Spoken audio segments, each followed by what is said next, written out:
Hey everyone, welcome back to Cooking with the Kems. I'm Stefan, and today I'm going to show you how to make French onion soup with caramelized onions, garlic crouton, and a rich beef stock with a bouquet of herbs topped off with melted Gruyere cheese. This is one of the first recipes that I learned how to make from my days in culinary school. And with the fall season coming up, a nice bowl of soup is so comforting. When you take that first sip with the ooey gooey onions and cheese and that crispy garlic crouton, it hits just right. Let's get started. Since it's onion soup, we're gonna need a lot of onions. I'm going with about 6 large onions, and it's best to peel and then line them up so that you're working in one synchronized motion. Give it a nice julienne. You might tear up from cutting all these onions. Make sure that your knife is always sharp and refrigerate your onions for a good hour before cutting. Next, place all the onions into a coal pot. This is going to take some time, so be patient. Place onto the stove on medium heat and stir occasionally.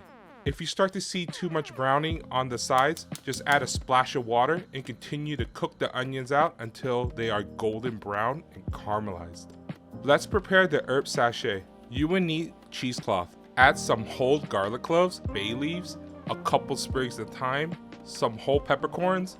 Grab the opposite ends and bring them to the center into a nice bundle. Then tie with butcher's twine. Leave a little extra twine and I'll show you why in a little bit. Now let's cut the bread for the croutons. I'm using some day-old baguettes that I have laying around in my fridge. I prefer using day-old bread because it'll soak up a lot of that delicious onion goodness. I'm toasting the croutons on the stove. Grab a medium-sized sauté pan and add some butter in and melt on medium heat.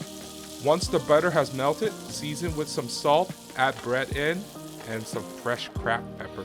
Give it a couple minutes and flip once the crouton is golden brown and delicious. Remove from the heat, and once the croutons are cool to the touch, I like to grab a clove of raw garlic and rub it into the bread. The onions should be about done now. Wow, just look at how much the onions have shrunk and cooked down. The onions should look exactly like this, golden and caramelized. Carefully add the Calvados. Calvados is an apple brandy distilled in France. Let the brandy cook out for a couple seconds. Then add about 4 cups of beef stock. And then the herb sachet. Remember the extra twine? I like to tie it to the handle so it's easy to remove later.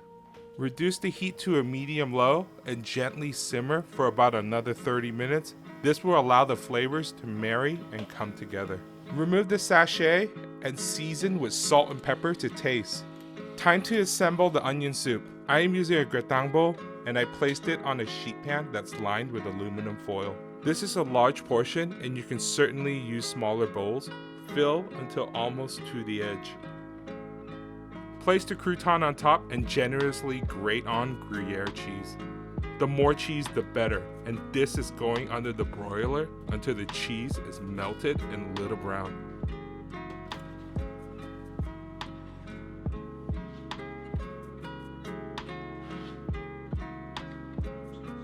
Time to serve it up.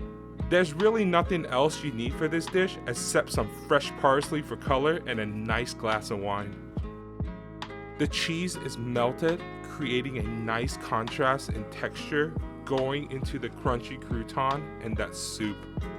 The crouton soaks up the soup and the hint of raw garlic adds a nice touch in every spoonful. French onion soup is made with the simplest of ingredients, but the technique and patience are key. If you do it right, the onions just sing. When you get the beef stock with the bouquet, you infuse the herbs and those garlic croutons just soak up all of the flavor. And the Gruyere cheese, that smooth, creamy, slightly nutty taste, once you melt in the broiler, it's a crowd pleaser.